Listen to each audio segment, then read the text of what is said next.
Daily bread Bible facts. యేసుక్రీస్తు మరియమ్మ గర్భం నుంచి నల్లగా పుట్టాడా? యేసుక్రీస్తు అందంగా పుట్టలేదు అనడానికి లేఖనాధారం ఏమిటి? మనకు యేసు అందం ముఖ్యమా లేదా ఆయన ప్రేమ ముఖ్యమా అనే విషయాలు ఈ వీడియో ద్వారా పూర్తిగా తెలుసుకుందాం. యేసుక్రీస్తు భూమి మీద జన్మించినప్పుడు ఆయన భౌతిక వివరాలు బైబిల్లో ఎక్కడా వ్రాయబడలేదు.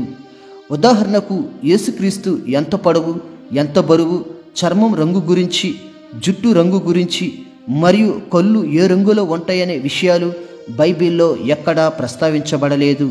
కానీ ఆయన ఎలా ఉండేవాడో తెలుసుకోవాలన్న ఆసక్తి అందరిలో ఉంటుంది.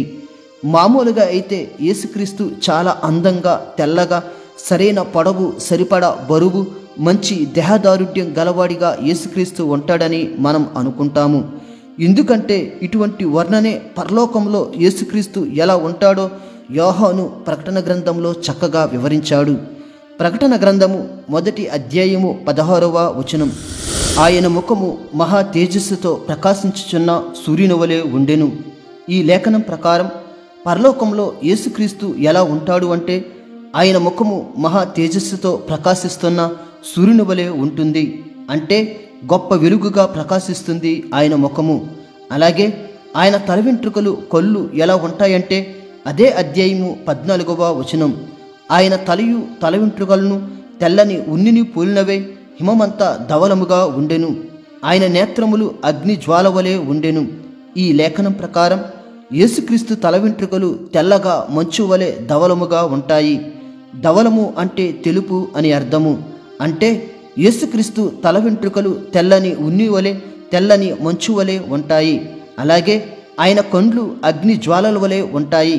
అలాగే ఆయన పాదాలు, ఆయన స్వరం ఎలా ఉంటాయంటే అదే అధ్యాయము 15వ వచనం, ఆయన పాదములు కొలుములో పుటము వేయబడి మెరియుచున్న అపరంజితో సమానమై ఉండెను. ఆయన కంఠస్వరము విస్తార జలప్రవాహముల ధ్వని వలె ఉండెను. ఈ లేఖనం ప్రకారం యేసుక్రీస్తు పాదాలు అపరంజితో సమానంగా ఉంటాయి.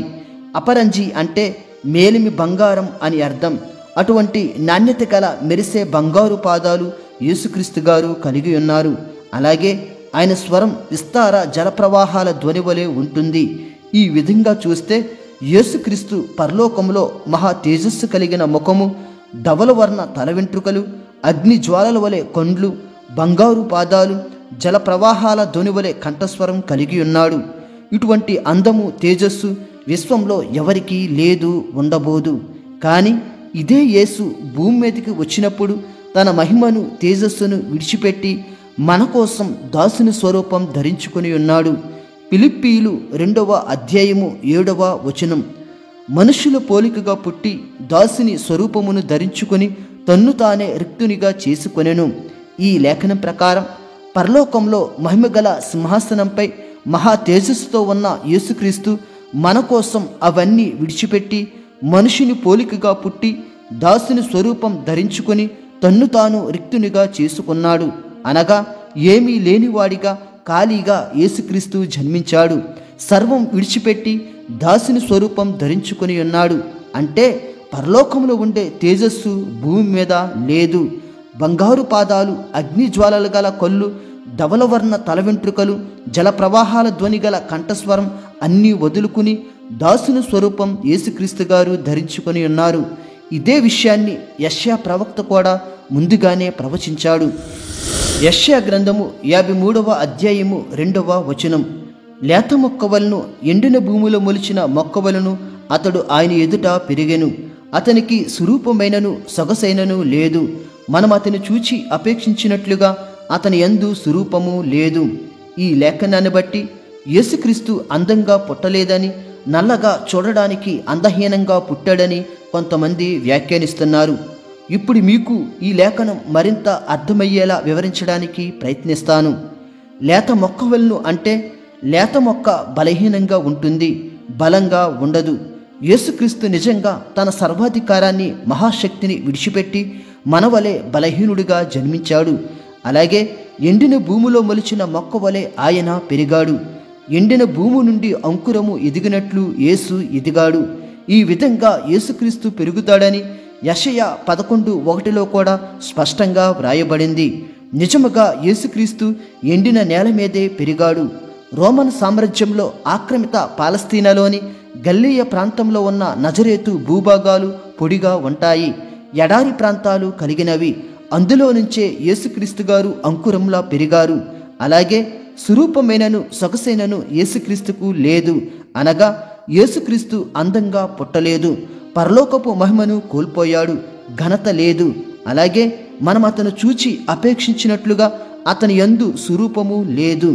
దీనికి అర్థం ఏమిటంటే యేసులో మనల్ని ఆకర్షించే అందం ఆయనలో లేదు అని అర్థము. ఈ విషయంలో యేసు అందంగా ఉన్నాడని మనం చెప్పుకోవడానికి అసలు ఆయనలో ఏ అందం లేదు. అందుకే చాలామంది వ్యాఖ్యాతులు యేసు అసలు అందంగా పుట్టలేదని, మనం ఫోటోల్లో చూస్తున్నట్లుగా తెల్లగా అందంగా పుట్టలేదని వ్యాఖ్యానిస్తున్నారు. అయితే అసలు నిజాలు ఏమిటో ఇప్పుడు తెలుసుకుందాం. బైబిల్ గ్రంథంలో చూసినట్లయితే యేసుక్రీస్తు యొక్క భౌతిక వివరాలు స్పష్టంగా వ్రాయబడలేదు. కానీ ప్రాచీన కళాఖండాలలో యేసు తెల్లటి చర్మం, లేత జుట్టు కలిగి ఉన్నట్లు కొన్ని ఫోటోలు చిత్రీకరించారు. ఇప్పుడు మనం చూస్తున్న యేసుక్రీస్తు ఫోటోలు కూడా అవే. అయితే యేసుక్రీస్తు పుట్టిన కాలంలో ఆయన సంతతి ఎలా ఉండేవారో తెలిస్తే యేసు ఏ రంగులో పుట్టాడో కొంతమేర మనం తెలుసుకోవచ్చు. యేసుక్రీస్తు ఇజ్రాయేలు దేశంలోని యోధా గోత్రంలో జన్మించాడు. యోధా గోత్రంలోని సెమిటిక్ సంతతికి చెందినవాడు. దీన్ని బట్టి ఈ సంతతి వారు ఎలా ఉండేవారంటే మధ్యస్థ గోధుమ చర్మం, గోధుమ రంగు కళ్ళు మరియు ముదురు గోధుమ నల్లని రంగు కలగలిసిన జుట్టు కలిగి ఉండేవారు. కొంతమంది అయితే లేత చర్మాన్ని కలిగి ఉండేవారు. ఉదాహరణకు యూరోపియన్లు ఈ చర్మపు రంగులోనే ఉంటారు. కావున యేసు మరీ తెల్లగా కాకపోయినా లేత గోధుమ రంగు చర్మం కలిగి ఉండేవాడని ఆయన వచ్చిన సంతతి ద్వారా మనం అర్థం చేసుకోవచ్చు. అయితే యేసు యొక్క భౌతిక విషయాలపై బైబిల్ గ్రంథం దృష్టి సారించలేదు. దీనికి గల కారణం ఏమిటంటే యేసు ఏ ఒక్క జాతికో, ఏ ఒక్క దేశానికో, ఏ ఒక్క వర్ణం గలవారికో సంబంధించినవాడు కాడు. యేసుక్రీస్తు ఈ ప్రపంచానికి చెందినవాడు. అపోస్తుల కార్యములు 10వ అధ్యాయము 36వ వచనం. యేసుక్రీస్తు అందరికీ ప్రభువు. ఈ లేఖనం ప్రకారం యేసుక్రీస్తు అందరికీ చెందినవాడు. ఆయన లోకమును ఎంతో ప్రేమించాడు. ఆయనకు అందరూ కావాలి. ఆయనలో ఉన్న ప్రేమ, త్యాగం అందరికీ పంచాలి. అలాగని ఆయనలో ఉన్న అందాన్ని పంచడానికి యేసుక్రీస్తు గారు రాలేదు. అందుకే యేసు యొక్క భౌతిక విషయాలపై పరిశుద్ధాత్ముడు తన గ్రంథంలో వ్రాయించలేదు. మనం యేసు అందాన్ని చూసి ఆకర్షితులు అవ్వకుండా ఆయనను బట్టి ఆయనలో ఉన్న ప్రేమ, త్యాగానికి ఆకర్షితులం అవ్వాలి. మనం రక్షణ మీద దృష్టి పెట్టాలని ఆయన కోరుకుంటాడు. అందుకే మిగతా వాటి గురించి బైబిల్లో వ్రాయబడలేదు. దీని కారణంగా ఆయన అందరికీ చెందినవాడిగా పరిగణించబడ్డాడు. అందుకే ప్రపంచంలో ఉన్న ప్రతి దేశం వారు, ప్రతి జాతి వారు వారి వారి శరీర నిర్మాణాలు బట్టి యేసును ఆ విధంగానే ఊహించుకుంటారు. ఉదాహరణకు ఆఫ్రికన్లు యేసుక్రీస్తును ఆఫ్రికన్గా చిత్రీకరిస్తారు. అలాగే యూరోపియన్లు యేసుక్రీస్తును యూరోపియన్గా చిత్రీకరిస్తారు. అలాగే ఆసియన్లు యేసుక్రీస్తును ఆసియావాసిగా కనిపించే విధంగా ఆయనను భౌతికంగా వివరిస్తారు. ఇలా ఏ దేశం వారు ఆ దేశ సాంప్రదాయాల్లో యేసు ఉన్నట్టుగా వారు అనుకుంటారు. ఎందుకంటే ఆయన అందరికీ చెందినవాడు. అందుకే యేసుక్రీస్తు యొక్క భౌతిక విషయాల గురించి బైబిల్ ప్రస్తావించలేదు. అందువల్ల యేసు చర్మం రంగు గురించి, ఆయన రూపం గురించి మనం దృష్టి పెట్టకూడదు. ఈ విధమైన ఊహలు కలిగి ఉంటే ఇది జాతి గొడవలకు దారితీస్తుంది.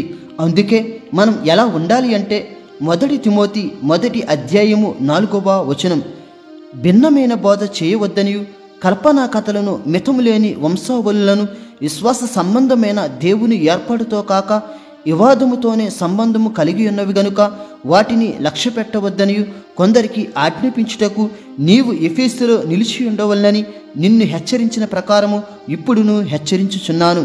ఈ లేఖనం ప్రకారం మితములేని వంశావళుల గురించి మనము ఆలోచించకూడదు.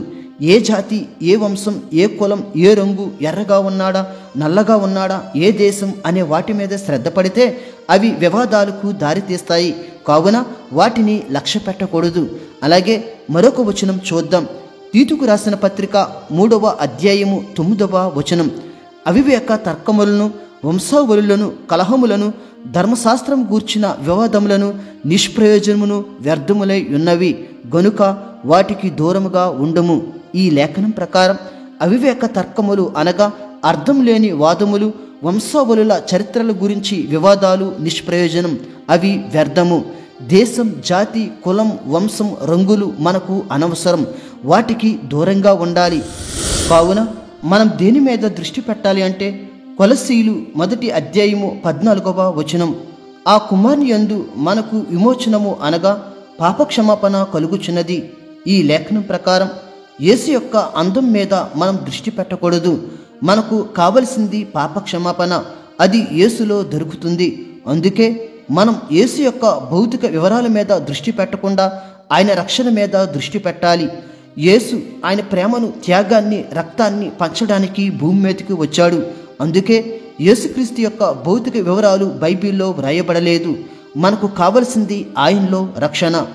ఈ వీడియో మీకు ఆశీర్వాదకరంగా మరియు బైబిల్ జ్ఞానం మరింత పొందే విధంగా ఉన్నట్లయితే లైక్ చేసి సబ్స్క్రైబ్ చేసుకోవడం మర్చిపోవద్దు. మరియు మీ విలువైన అభిప్రాయాన్ని కామెంట్ రూపంలో తెలియచేయగలరు. అలాగే బైబిల్లో ఈ అంశం మీదైన వీక్షకులు వీడియో చేయమని నన్ను కోరినట్లయితే దేవుని చిత్తమైనప్పుడు నేను తప్పకుండా చేస్తాను. ప్రభువైన యేసుక్రీస్తు కృపయు, దేవుని ప్రేమయు, పరిశుద్ధాత్మ సహవాసమును మీకందరికీ తోడయుండునుగాక. ఆమేన్.